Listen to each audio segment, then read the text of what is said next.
Hello everyone, and welcome back to our special Texas edition of DearDharmaDude. My name is Vivian, and with a venerable Master Hen Cheng, and my ever-increasing group of Texas youth. You guys want to say hi?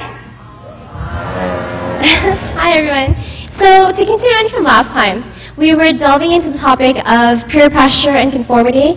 And conformity is essentially feeling obliged because you seek that sense of belonging, and there's a group that has that power over you to make you feel like you have to do something to please them, or else you feel a sense of insecurity, right? The acceptance factor.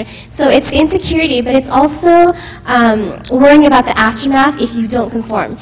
So either you're ostracized, which means that you're casted out, of the group. You're no longer a part of that group. You don't belong, or you either have that guilt trip, and it's all a sense of blackmail, essentially. So, did anybody? I think you had a comment. Yeah. Go ahead. The thing with conformity is that you have to conform with everywhere. You got the speed limit, you got the law, you can't kill, you can't steal. But then again, there's so many people in this world. In Houston alone, there's like 10 million or something like that, or 2-3 million. So it is not that hard for you to find a group that you would fit in. So if you have a friends that you think is conforming to a group that is bad, then what you can do is you could take them in and show them to your group who you think is good and influence them. If you show them that it's okay for them to act the way they are, that they don't have to do what the other group do, then everything's fine. So, and then again, you have the whole internet. The world is really, really, really huge now, and you connect everywhere. So there's always going to be a group that will fit your need. You never have to feel ostracized. So what you're saying is to seek that sense of belonging, you just have to find the right set of people. Those Exactly. people who make you feel safe or loved or something along those lines. The finding a group, of course, is not that easy. Right. For people who are, for example, for young people in the school, usually you meet your friends 6, 7, 8 hours a day. So you be that in the environment where the pressure is so much, so high, and you have to conform to that group. And so sometimes the choice to find a group, sometimes it's less than the pressure the present at that time. So that's one of the problem. And so we need to help somehow. For example, if you have the group, or you have some people who really able to talk to and build trust and build a sense of self-independence, a sense of security, a sense of understanding of who you are, and stay firm on your foot, then that's a whole different deal.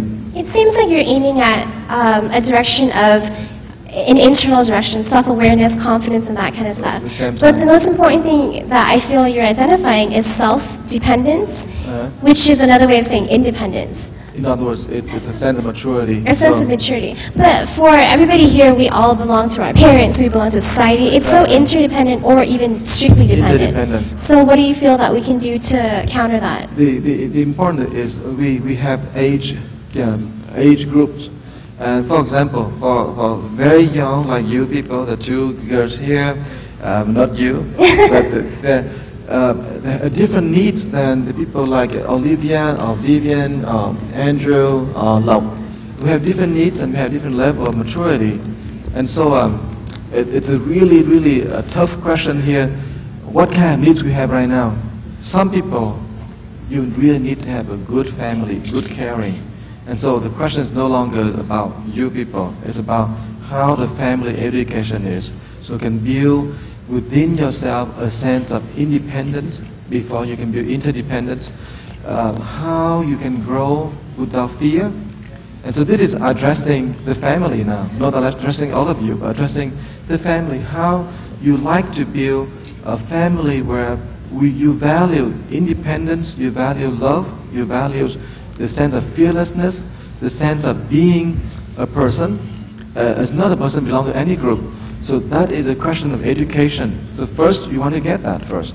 So ultimately, it comes down to your foundation and your primary source of values and love and independence and anything that you strictly feel deep down in your heart comes from your family. Right. So how do you help the family then? So when the family had the value of love, meaning you think love is the most important thing in the world, and you have enough love to give to your children. You don't want to say harsh words, you don't want to scold your children, but you talk senses. you reason with your children, even the very young kids, you reason, you make your son and your daughter think and see the values there, and open the heart of your children. When they feel familiar with the sense of love, of oneness, then the peer pressure outside will make them feel attracted to it.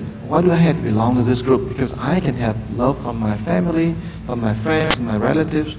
You see there? So I don't need that kind of pressure anymore. And therefore, I can put myself and I can study. I can put all my interest in study, and I have my expertise, so I can have the sense of independence. So in other words, it's really a really interrelated, interconnected, interdependence here. Because we're talking about the children, but we cannot leave the equation with the family out. So it seems like a really recurrent theme in all of our episodes as far as the effect of the parent on the child. So it's in our best interest to help our parents understand the balance between what the child needs and what the parent can provide, such that the child obviously has that right value, the value of love, the value of honesty, so on and so forth. But at the same time, help the child develop a sense of independence that they can carry on to their lives such that they don't need to conform to society. Anyone have anything to say? Do you have something to say? I only have one question about insecurity. Sometimes I feel like when I'm with a group of my friends, I have a hard time to say no, and they have a sense of making me feel guilty for some reason, and it's just stuck in my mind that, oh wow, I'm feeling guilty, you know, and I can't say no to a certain thing, but I just don't want to get involved. I want to stay out. Can you give me a really solid example?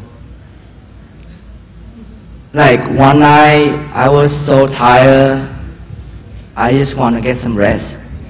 And my friend called me out, hey, let's go out for bowling. And I was so tired, I couldn't say no, but they say, you know, it's been a while, I haven't seen you for a long time. Let's meet up and go bowling with us.